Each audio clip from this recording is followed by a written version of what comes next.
All right, how do you make your business fundable? I mean, how do you set your business up where you get more approvals, higher approval amounts, and better terms? This is exactly what we're going to talk about during today's training. Look, we have pulled back the veil to see what lenders see, to see why lenders think the way they think, why they make the decisions that they make. And here's the crazy, crazy, crazy part. What we found is that over 60% of loans that are denied were denied for simple, basic things you easily could do right now to prevent those denials.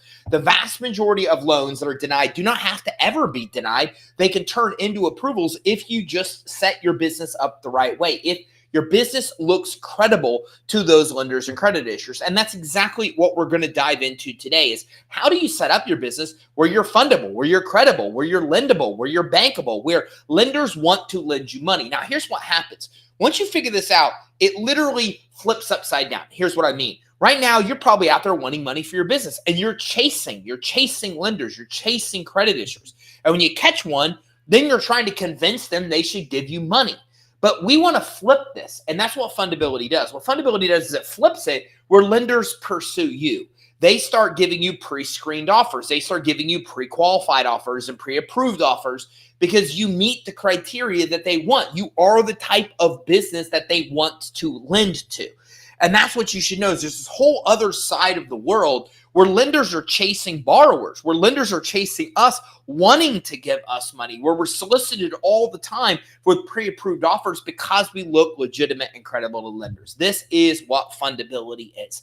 Fundability is basically the kind of secret sauce, the secret system of what lenders are really looking at to evaluate whether you should be lent money.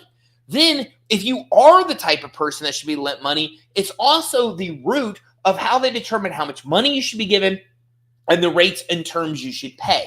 So if you want optimal capital, and by optimal, I mean the most money at the best terms, well, then you're going to love today's training because we're going to talk about how to make your business fundable where these lenders are pursuing you and giving you these pre-approvals and giving you the terms that you want to get on the funding that you're able to be able to get approved for. So that being said, there's about 6 fundability items I want to walk through today. And here's the great news. These are super basic and you only have to do them once.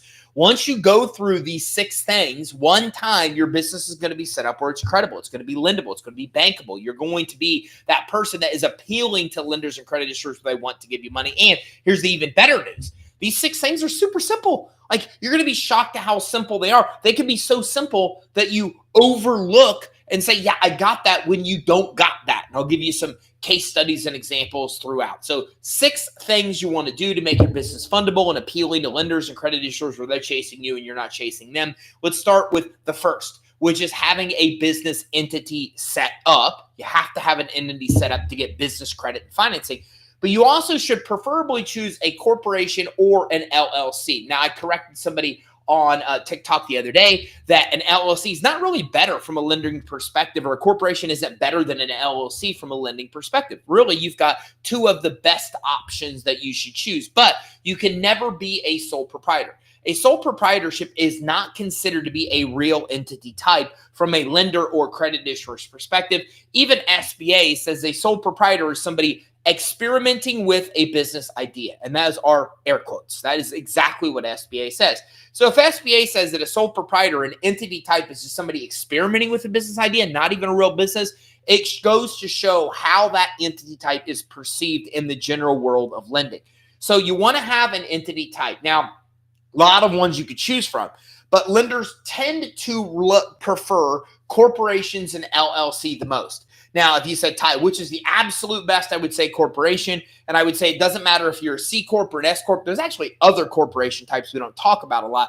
But C Corp and S Corp will work well. But an LLC works just as well. What you want to avoid is a sole proprietorship. And if you're another entity type like a partnership, it's okay. But just know that you look better and preferred by lenders and credit issuers if you are an LLC or a corporation. Now, if you already have an entity type set up and you're not one of those, it's super simple. You can even go to your accountant and they're able to help you update your entity type, or you can even go directly to your Secretary of State and do it on your own. It's not a service you have to pay another company out there like LegalZoom to actually do for you. Okay, now let's talk about number 2 of these 6 things, which is having a business bank account. And this is really crucial for a lot of different reasons. First of all, there's many credit scores. There's at least a couple main credit scores that lenders use that you probably don't know about, called a bank rating and a check systems credit score that actually looks at how you manage your banking history, how you manage your bank accounts. It looks at things like how many bank accounts do you have open? What type of bank accounts do you have open? How long has your bank account been open? How do you manage those bank accounts? Do you have non-sufficient funds? What's the average amount of money in your bank account at the end of every month? What's the average balance in your bank account over the last 90 days? Are you writing bad checks? Do you have fraud and all these crazy occurrences occurring all the time?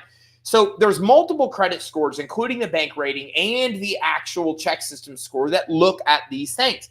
Now, notice that one of the things that they look at is how long you've had that bank account open. As a result of that, when I set up a new entity, I set up within an hour of setting up the entity, I am setting up the bank account. It is that important. I mean, when I am setting up an entity, within an hour, the bank account is set up. I don't even wait till the next day because I know that that history, that longevity is so important. As a matter of fact, if you ever sell the business or buy another business, then it kind of resets. A lot of lenders look at the new owner date as the date that the actual entity was set up, not the entity established date. And to get past that, they'll oftentimes look at the bank account open date as well. So a lot of lenders and credit issuers look at the date you open your bank account as the real date your business began, not the date your entity was set up. And that makes a lot of sense because a lot of people set up an entity in a state and do nothing with it, sometimes for months or years. But if you're going to actually transact, then you set up a bank account. It's one of the first actions you would take if you actually are going to transact and pay money out of a business and bring money in is you set up a bank account typically. So that longevity of how long you've had that bank account is way more important than you think it is. When lenders and credit issuers have multiple scores they're looking at based on how that bank account's managed and when it was set up, and they're even oftentimes looking at the date the bank account was set up as the real date your entity was set up, then you can kind of get an idea of how important this is. Now, when you apply for business credit cards, they're not going to ask you for proof of bank statements. But what a lot of them will do is ask for a bank reference. And if you don't have a bank reference, well, then they know you probably don't have a good relationship with the bank or even a bank account set up. So even in cases where bank statements aren't provided, it's still important to have this business bank account set up. It's showing that you're transacting. How long you've had it is important, and it will oftentimes be asked for through bank statements or bank reference to verify that you actually have a separate bank account set up for your business. By the way, Pauline and Scott are in the house. Thanks for coming in. Pauline is in from Odudu LLC. We do residential cleaning services and real estate. We are in Oregon. Thank you very much for all you do. You are welcome. And by the way, I'm going to be in Oregon next year because you guys have a wing walking school out there. And I've always wanted to wing walk where you like climb on the plane, top of a biplane, and then it does like barrel rolls. I know, I'm kind of crazy. I like stuff like that. So I'm going to be out seeing you, taking a whole group of friends up there. So thanks for coming in, Pauline. By the way, if you're just joining, give me your company name, and I'm going to give you a shout out right here on the live stream, and like thousands of people will see it. So it's just like a free way to get tons of publicity. Again, free, no cost. Okay, so number one, you got to set up that LLC or corporation. Number two is we need to get that business bank account set up so we have the bank reference or bank statements. A lot of things tie into that. Now, and we also, by the way, want to manage that bank account responsibly. It's not really a fundability item, but I will tell you that a lot of your best loans, revenue lending, merchant cash advances, term loans, SBA loans, they're all looking at bank account management. So set up a checking, set up a savings account. They like it when you have multiple accounts, even a money market account, and then create an overdraft. So if you ever overdraw the account, it pulls from another. That's going to help you a lot because you don't want to be overdrawing that account when it comes time to get money like SBA loans and term loans. That's a big deterrent for them actually approving you. Okay. Number three, a business address. A lot of things to talk about here.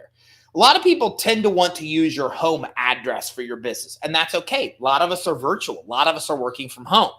But here's the catch to that. There are some lenders and some credit issuers who will never lend to you if you are a home-based business. And I'm going to give you an example. Amazon will absolutely give you a corporate credit card when you have a business or when you have a home address. No problem. But Walmart never will.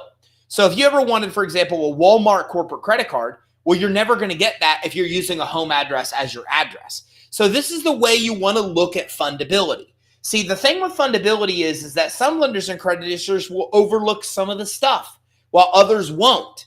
And that's the whole thing, is that when you have everything, all 6 of these points perfect, like I'm discussing, then you have a significantly better chance of everybody approving you. If you don't, and let's say you're using a home address, well, you'll find some lenders and credit issuers will still approve you. Now, they'll probably give you worse terms, but they will still approve you.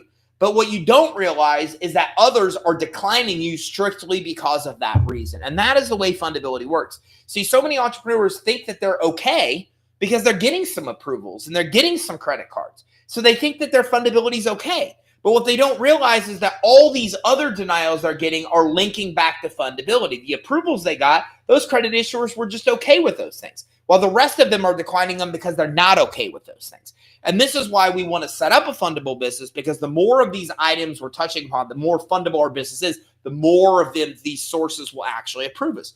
So we want to have a real physical business address. Now, what happens if we're not working out of a real location? Like, we don't have a retail location. We don't need a manufacturing facility or a commercial location either, right? And you could probably relate, a lot of you. So that being said, what do you do in that case? Well, in that case, you want to go and get what's called a virtual office. Very different than a virtual address. I'll talk about both. A virtual office is offered through a few main places: Regus, Alliance, and DaVinci. And what they will do is basically give you an address from like a big building they own. They own all this real estate with all these offices, and they're going to give you a real address within one of these big commercial buildings. If you go to Alliance Virtual Offices, my preferred source, if you go to Alliance right now and you copy one of the addresses you could rent and you Google it and you look at images, you'll see that that's in like a big commercial building. Like it's in a big, legitimate, like commercial building that houses a lot of different businesses. That's the kind of address you want, because lenders and credit issuers see you as credible, like when you're operating out of some big office complex. Okay, now you have to be careful here, because there's a difference between a virtual office and a virtual address. A virtual address is basically like a P.O. box. It's a digital mailbox, it's referred to. So these are like Postnet and UPS. These are places where you just have a mailbox in that facility, but like it's not like a big commercial building. These are very, very, very easy to spot, because all you have to do is just take that address and Google it, and you go to images, and sure enough, you'll see a UPS store, right? You'll see a Postnet store. So you don't want to have any of those kind of addresses. You need to understand that lenders have a database, or actually, their computers tap into a database that tells them the kind of address you're using within milliseconds. So within milliseconds, the minute you put in that address, they know, is it residential? Is it commercial? Or is it a digital mailbox? And if you are a digital mailbox, that is one of the most common reasons that you will get declined for credit financing, even if they won't tell you that's the reason for the decline. And if you think about it, it makes sense, because we have a digital mailbox. We're basically telling the lender, I'm not even going to tell you where my business operates out of. Their computers say instantly that you're a digital mailbox. They know that's not your physical address. And then the next thing is they want to know, like, why would you not tell us where your business is actually operating out of? Okay. So we just got a $500,000 SBA loan. Pretty easy to get when you set up your business where you're fundable. And this is one of the things. They said, what is your mailing address? What is your physical address, right? And there was a lot of questions throughout that process of, okay, what is this address? This address is where we get our mail, okay? It's a virtual office. We just get our mail there. But we physically reside out of this address. And that's what SBA wants to know, is what's your physical location? Like, where are you actually operating out of, or a real physical address? Now, in that same case, I could say we're operating out of this address through our virtual office, and we would be fine. So again, what you want to do is have a real physical location that your business is operating out of. If you don't need that, a retail, a commercial, a manufacturing facility, then go get a virtual office. But beware, you don't want a virtual address. How do you know? Simply Google the address and look at images. If it is a virtual office, it's going to be a massive, big commercial building. If it's a virtual address, it's going to be a UPS type store, a Postnet type store, a postal store.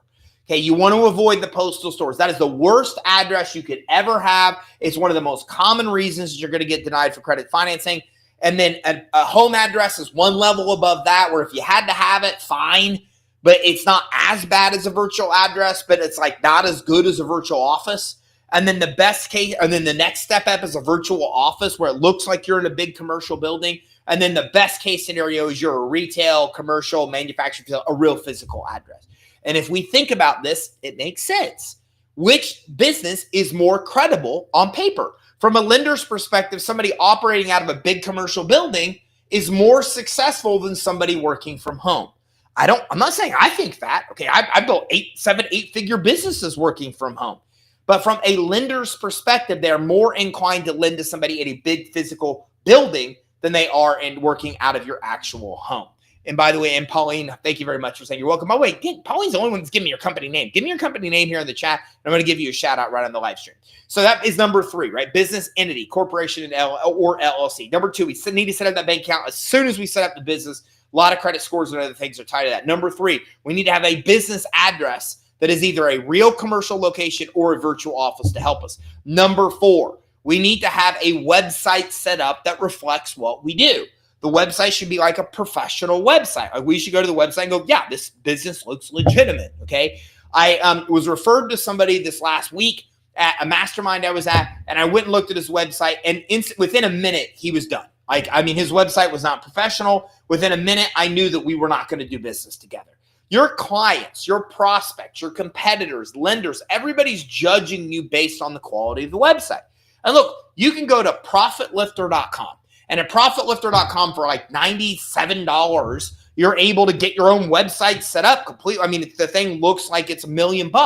It's not, and I'm not saying they're the only one. There's plenty of places you can go to get really professional websites set up really cheap. We're just in that world. Heck, you can even have AI create the website and all the content for you on the website. It's easier and cheaper now than it's ever been to set up a professional website. So make sure you have a professional website. And the lender and credit issuer should go to your website and clearly understand what you do within seconds. If you have a website and somebody can't clearly tell what you do on that website within seconds, then you need to fix the website. Because I can tell you, once again, I write a lot of people off and do not do business with them because their website clearly does not articulate what they do. If somebody's trying to sell me something, I go to the website. And if I look at their website, I want to clearly understand what they do and then see social proof and other things that actually what they do is legitimate, that they're legitimate and that their clients are happy. If I go to the website and I'm there for a minute or 2 minutes and still don't clearly understand what they do, I will not do business with that. I mean, I can tell you hundreds of millions of dollars of business has been lost by people soliciting us that we won't work with because their websites aren't professional. Lenders see it the same way. Lenders, credit issuers, prospective buyers of your company, they're all looking at that. So make sure it's set up, make sure it's professional, make sure it reflects what you do. You also want to have an email congruent with your domain. My domain is creditsuite.com. My email is info@creditsuite.com. That is very important. We don't want to use AOL. We don't want to use Gmail. We don't want to use those kind of handles for our professional email. I'm telling you that, and that alone will get you flagged and a lot of loans turned down. Because why the heck would a lender want to lend to somebody that has Tampa Party Dude 2025 at Gmail, right? It doesn't make any sense. Even if you take the Tampa Party Dude out and I'm just using a Gmail, what kind of legitimate company is using Gmails as their address and not like professional domain addresses? None of them, right? Every one of the largest credible companies in this country is using their domain as their email address. So again, it's just a basic sign of credibility. Like if you're putting in a Gmail, just a massive red flag. So even if you're using a Gmail for whatever reason you're using it, set up an email that's congruent with your domain. Sales at, info at, whatever at yourdomain.com. Make sure that they're congruent. Bonus points if your domain is congruent with your company name. Company name, Credit Suite. Website, creditsuite.com, right? So again, when I'm setting up an entity, I never take a name for a business I can't get the entity for. Ever, ever, ever, ever. If that domain is not available, entity, if that domain is not available, I do not ever set up that entity. I just don't do it. Because again, it's a big sign of credibility. Like what big company out there doesn't have their own domain? Like all the largest publicly owned and privately owned companies own their domain.com, their name.com. So you want to make sure that you actually have that. By the way, nothing to do with Fundability. Get yourname.com if you haven't got it either. You got to have your name.com. It doesn't make sense. Like, I own tycrandall.com. I own my kids' names.com. You've got to do that, because the bigger you become and the more well-known you become as an entrepreneur business, you don't want somebody else to grab your name and do who knows whatever they're going to do with it, okay? I'll tell you a true story. I had a guy that really, really upset me, and what I did was I bought his name.com because it was available, and I forwarded it to his nearest competitor. That's exactly what I did, and it stayed that way for years. And then one day I was speaking in an event, and I got off stage, and I was talking about the same topic, and he goes, "I think you own my name." And I laughed. I go, "Yeah." I go, "Actually, now I think about it, I've owned your name.com for years." And we had a chuckle about it, because that is the way that it is. People will do all kinds of crazy things. Look, back in the day, we had 2 presidential candidates do this same thing as well. Okay, I think it was like Jeb Bush and Trump. And Trump bought JebBush.com because Jeb Bush didn't own it, and then forwarded it to his own stuff. I'm telling you, this is a real thing. So if you haven't already, get your name.com. It just makes sense to actually have that. You don't want somebody else to control your own name out in the space. And Mike South's in the house from St. Louis. Thanks, Mike, for coming in and saying hello. Always love having you here. Okay, so now we are on to point number 5, business phone number. Few things we want to address here. First of all, you need to have a phone number for the business that's not a home phone or a mobile phone. Do we even have home phones anymore? What happens there? Okay, so home phones, mobile phones, bad. You can have a business phone forward to a mobile phone, but you can never use your mobile phone on an application for credit or financing. Once again, lenders and credit issuers know instantaneously whether the phone number that you're giving them is a mobile phone or a real landline or a business phone number. It is okay to choose a voice over IP, a Ring Central of the world type phone number. That is completely fine, okay? But you don't want to have a mobile or home phone. You also should have a toll-free phone number, unless you're like delivering local services like pizza. If I'm a pizza shop, I could probably get by with a local number because all my business is local. But the rest of us, we want to have a toll-free number. Nowadays, it's just as cheap to have a toll-free number as a local number. And from lenders, it is a big sign of credibility, because once again, what big publicly or privately owned company out there is using a local phone and not a toll-free number, right? Everybody out there is using toll-free numbers at that size. You always want to think about fundability from the perception of looking as credible as a big business would. So if you're thinking about, should I do this or this, which one makes you look more credible? If you just think about it from that perspective, you're instantly going to go, okay, this makes me look more credible, go down this avenue. So I want to have a phone number that is a separate phone number just for the business. The business needs a phone number, needs to be toll-free. But here's where it becomes really, really important. You need to get that phone number listed in online listings, okay? These are oftentimes referred to as like citations. So what I want to do is I want to use that phone number on my Google business profile, on my Bing profile, on my Yahoo profile. I want to be able to go out and pay somebody maybe to do citations and put it in all kinds of business listings and directories.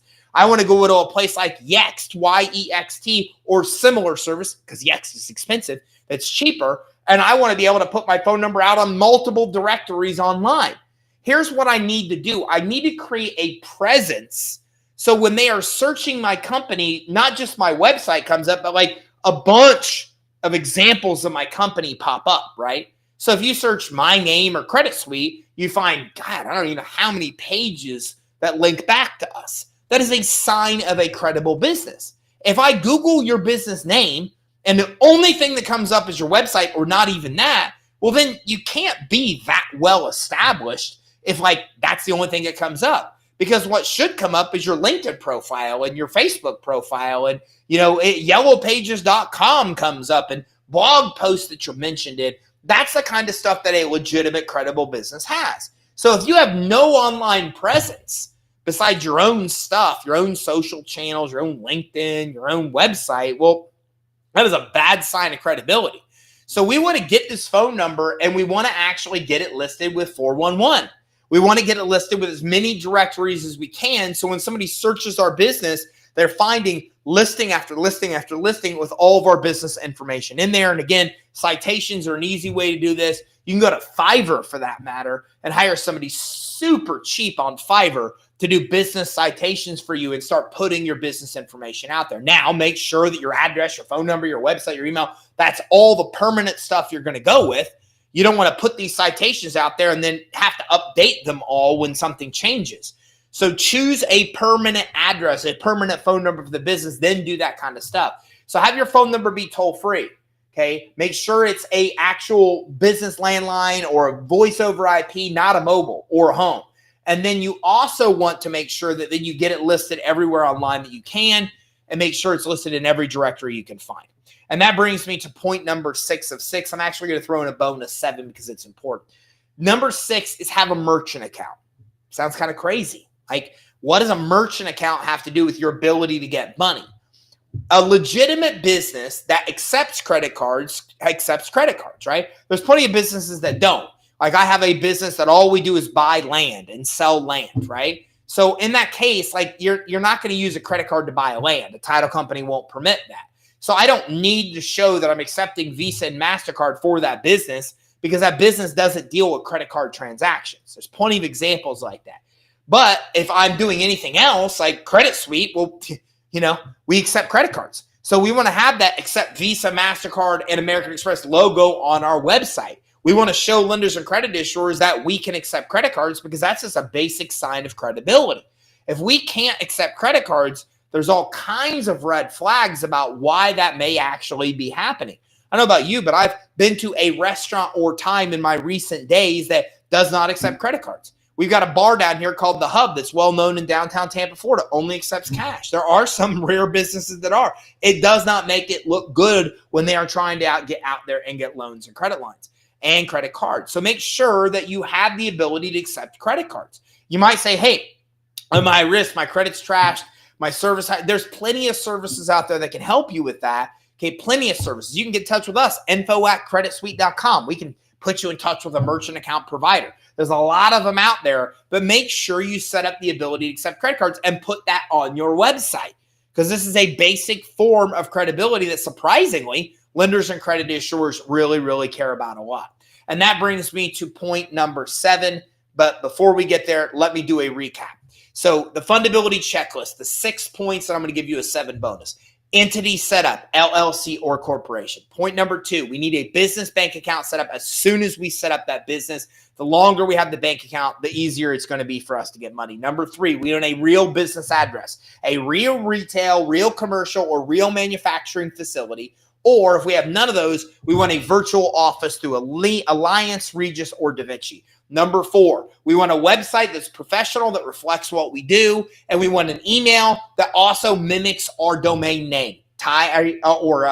Whatever, maybe info at your domain company.com is the same as your website is your company.com, for example. Number 5, business phone number. We want to make sure we have a real phone number separate for our business, not our mobile and home phone. We want to make sure it's toll free, and we want to make sure that we put it out on directories online so it actually shows that like a lot of people out there are talking about us and we're listed in a lot of places. Number 6, we need to have a merchant account. We need to put on our website that we accept Visa, MasterCard, American Express because it's a big sign of credibility when you have the ability to accept credit cards. And that brings me to bonus number 7. It's actually the most important of them all, and it's congruency. Look, the number 1 reason for loan denial, number 1, is fraud. Lenders deny applications because they think the applications are fraud. They think they're not, they think they're fake. They think they're fraudulent.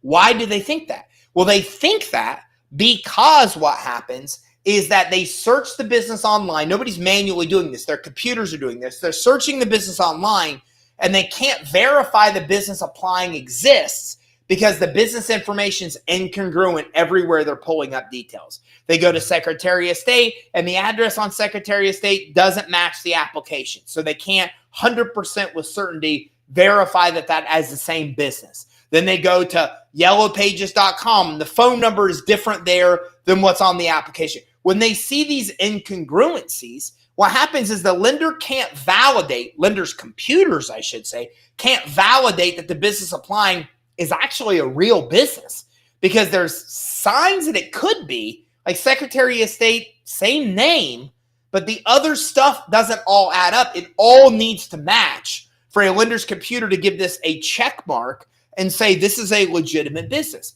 If it doesn't all match, which by the way, let me tell you how big of a deal this is. 9 out of 10 business owners, clients that we help, 9 out of 10 do not have this right. 9 out of 10, when we show them their business information is incongruent. That's how many people fall into this trap. And it's also why fraud is the number one reason for denial. It's not even fraud. It's what's happening is entrepreneurs not taking the step to make sure that everything is congruent. So make sure, I always advise that you set up your address, you set up your phone number, you set up your website and your email before you even set up your entity. That way, when you set up your entity and EIN, it's all done based on that information. This is why I recommend, even if you have a retail shop, still get a virtual office and use that as your permanent address. Because if your retail store moves to another location, it's a nightmare to go back and update that information everywhere. Choose your address, choose your phone number, choose your domain, choose your email, and use that every single time you do anything for the business. It creates all these listings and this trail on the web of your business, and it's all congruent. So it makes it easier to get denied because you're not falling into the trap, which accounts for the vast majority of denials, which is it being incongruent and then lenders thinking it's fraud and getting you denied. So there you have it. Now, if you want more information on these, you can go to creditsuite.com/foundation. And at creditsuite.com/foundation, I actually have a mini course. I'm updating it. Okay. Don't make fun of me. This was in the corner of my old office. So don't look at it and go, what is going on there with Ty? That is like not very high quality. I get it. It's the best I could do at the time. But it is 100% up-to-date information. creditsuite.com/foundation. It's a 100% free mini course that walks you through the other fundability aspects you need to know. But there you have it. There's 6 and a bonus things you want to do to make sure your fundability is set up the right way. Hey, if you got value from this training, smash the like button. Make sure you subscribe and keep your eye out for our next training, because all we do is talk about all the different ways that you're able to get money to be able to grow your business. Thanks for tuning in. Take care.